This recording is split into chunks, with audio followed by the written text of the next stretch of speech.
other thing that struck me too is I have friends who are monitoring, Chinese propaganda channels, social media channels, and they note that these channels typically don't go down in June and come back up in July.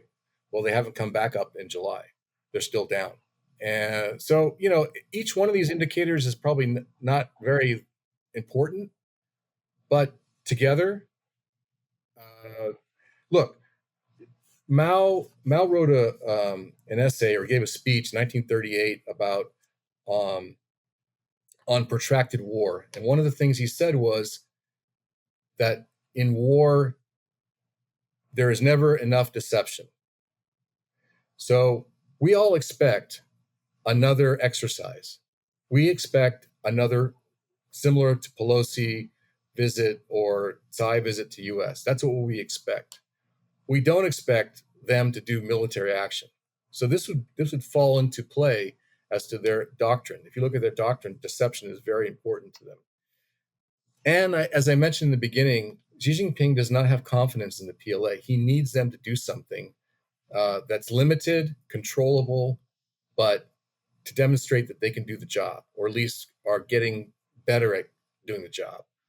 And I believe he has to do something in the interim, like you mentioned before, like the Russians taking Crimea or Georgia or parts of Georgia, etc. So again, I hope this doesn't happen, and I hope it's because this broadcast stopped it from happening.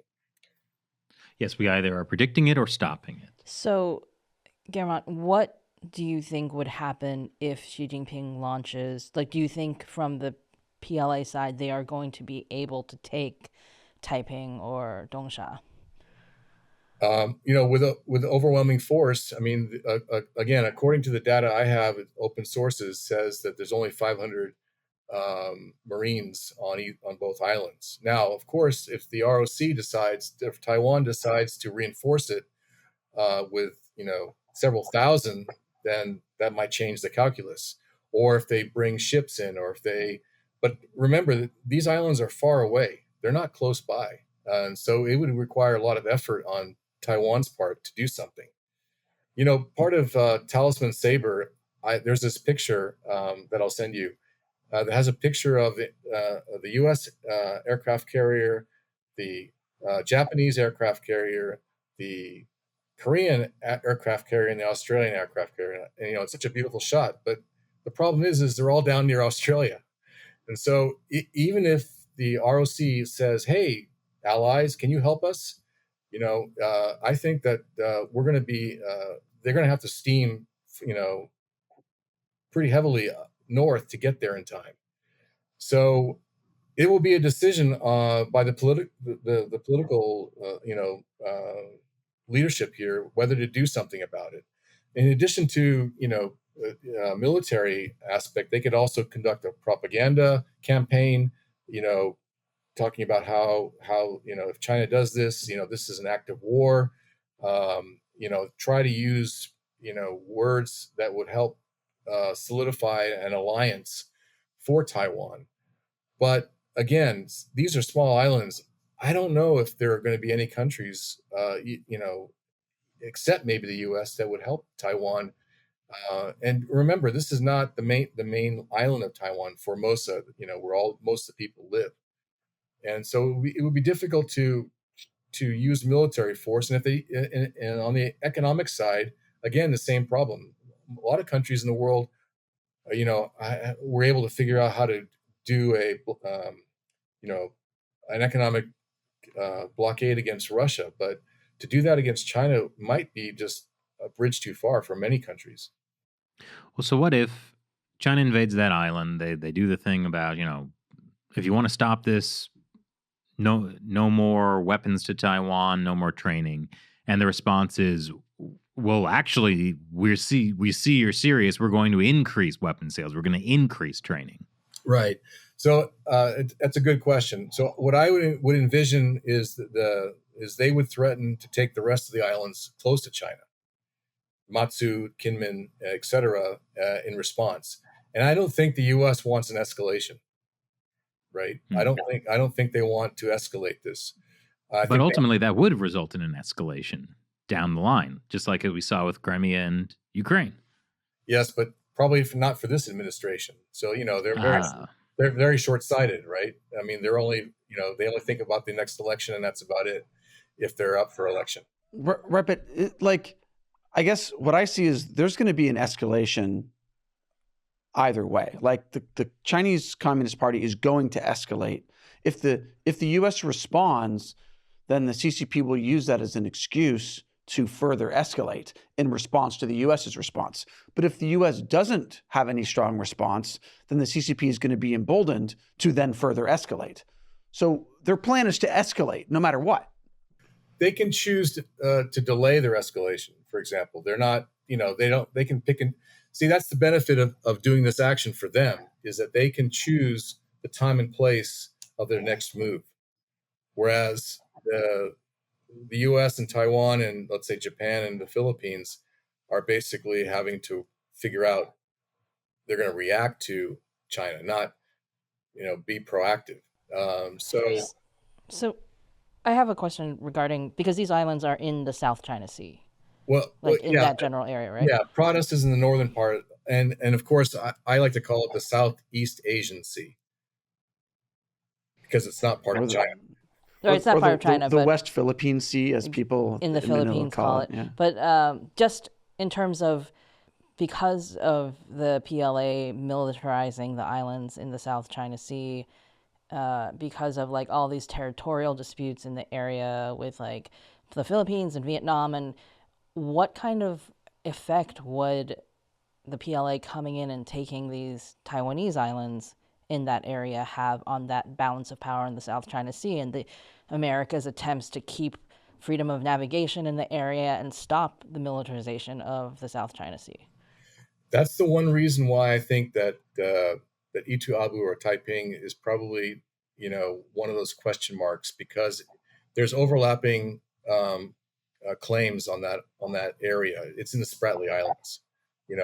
And so the Vietnamese claim that area, the Philippines claim that, so that might cause maybe a little more than they're bargaining for. That's why if you look at Donsha or Protus, there's no overlapping claim to it. There's nothing except Taiwan's claim to it, and of course the PRC's claim to it.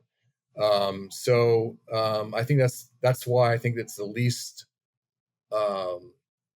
problematic choice. And Protus. The other thing about Protus is its location. It is like having an aircraft carrier off the coast of Taiwan. If they take it, it will be strategically very, very important for them, because then they will be able to control the straits that between it and Taiwan. It can also look out into the Pacific Ocean, and it's like a mini Taiwan. I mean, it's pretty much covers the southern part of Taiwan strategically. So if they get that island and they start militarizing that island, I think that will also weaken Taiwan's ability to resist a blockade or invasion in the future. Now, we have to remember that it is not the United States that has been causing the problem here. Okay, I want to make that very clear. Since August of last year, the PLA aircraft have been crossing the midline all the time. Okay, that was not that was prior to the U.S. providing military training to the ROC.